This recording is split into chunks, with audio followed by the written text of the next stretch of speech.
Okay, so even before that Pat Downey match got booked for RAF, is it safe to say you had been training wrestling before that got booked, or what? Like over this last 6 months, or what? Oh, 100%. Yeah. I wouldn't have even been as confident if Okay. I wouldn't train the wrestling, right? It wouldn't make much sense. Now, was I training for a particular match? No, I wasn't. But I was training that art of wrestling full time. I wasn't working like freestyle wrestling. I wasn't doing things like that. We were just working pure folk style, right? And I was more focused on MMA wrestling, right? From stand up to level change and cage clinch and all that type of stuff.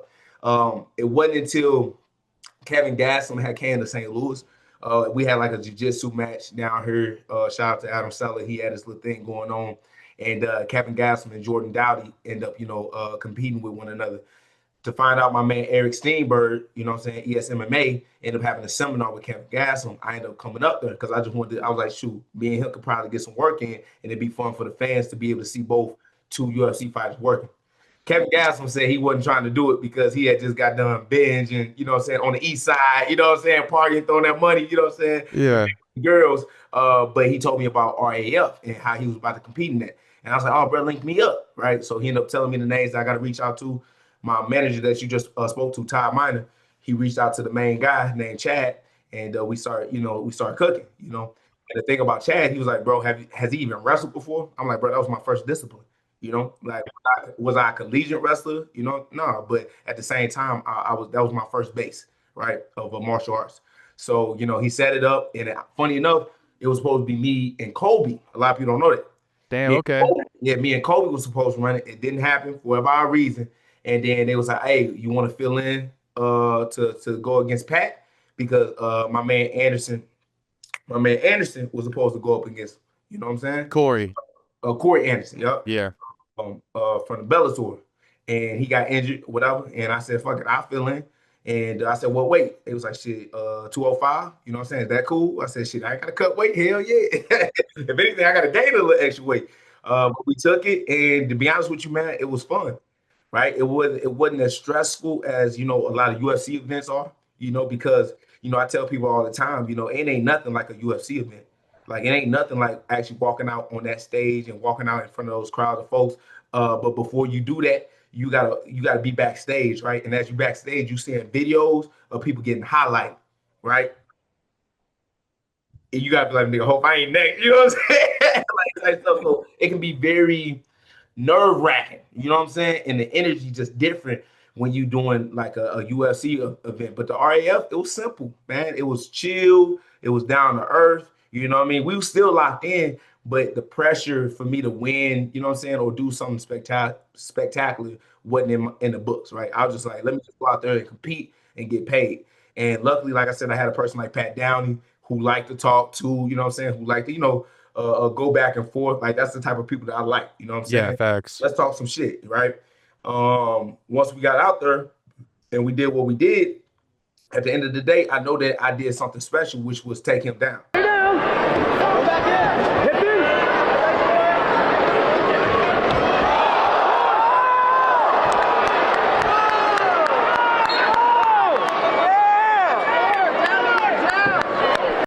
They didn't award me my points or anything of that nature, but it was already caught on tape. And once we posted that, bro, that thing went crazy, right? And you even Henry Cejudo, saying, giving me my props and was like, yeah, those were points on the board for sure. I saw that. Yeah. And I believe in my heart, like, yeah, did I lose? Yes, I lost, of course, right? Like he dominated me if it's in that field. But I feel like it's a victory being able to take down the silver medalist.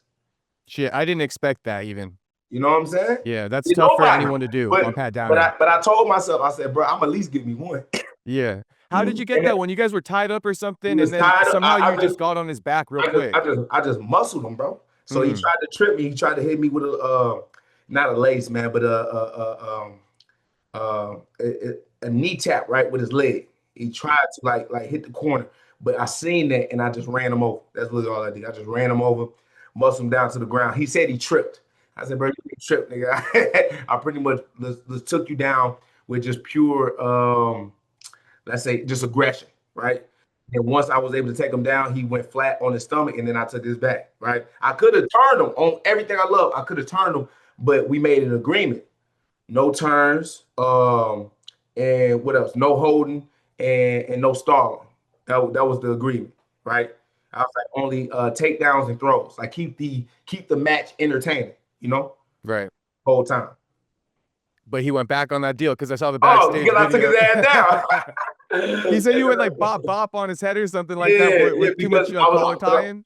because I was watching a lot of Jordan Barrows and Okay. use the palm to kind of stop the head or go underneath, and I was just gonna use a lot of those attacks, and palm attacks, whatever, to kind of come underneath, right, and a distracting thing for him where he couldn't get my timing, right. So a lot of feints, a lot of feints, a lot of feints. But it is what it is. Next time I'd love to be able to compete on the RAF again, but give me somebody that's favorable. You know what I mean? Give me somebody that's around my skill set, and for me to really kind of showcase that I know what I'm doing out there. Okay, got you. And then also too from that video you posted, you're calling for that rematch and shit, but Pat also offering multiple times to help you out in training. So what's it gonna be? You guys gonna be homies yet, or you still got to get that lick back? Both. Both. Okay. I Yeah, feel like you should take him up on that offer. I can get it back in training too.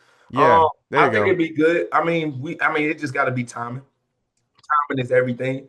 And with the fighters that I can see myself fighting right now, I don't need Pat, right? Okay. For these. But if I get a fight with certain names that obviously have a great high level, grappling skill set, then hell yeah, I'm calling him, right? I got his number, what I'm saying? I got him on social media, and he said whenever I need him, what I'm saying, just call him. So I got that line. Okay, got you. Well, I mean, shit. Speaking of calling out Shavkat and all that stuff, though, you think Pat could help you with that one just to get your wrestling defense like bulletproof, maybe increase the offense too? Maybe increase the offense, but Shawkat not a good wrestler. Period. Like So you're not even tripping on that at all. Okay. He doesn't really shoot for takedowns that much in his fights, to be honest. okay, if you look at the Jeff Neal fight between him and Shawkat and Jeff Neal, how many times did Shawkat attempt to take down Jeff Neal? It was like 10 times. And he completed no takedowns. He completed no takedowns. If Jeff Neal can stop your takedowns, I know I can too. And not only do I think I can stop the takedowns, but I know that I can put Shawkat on his back because you've seen what Ian Gary was able to do with him. Okay. Got you. Damn. So, all right. So Usman, in a way, he a better grappler than Shavkat anyway. 100%. Okay, for sure. There's not a lot of guys that can match up with Usman besides Islam. Usman gets that disrespect still, but Right. we got respect on his name. 100%. I mean, Okay. any person that hop in that mug and survive with me, I got respect for you.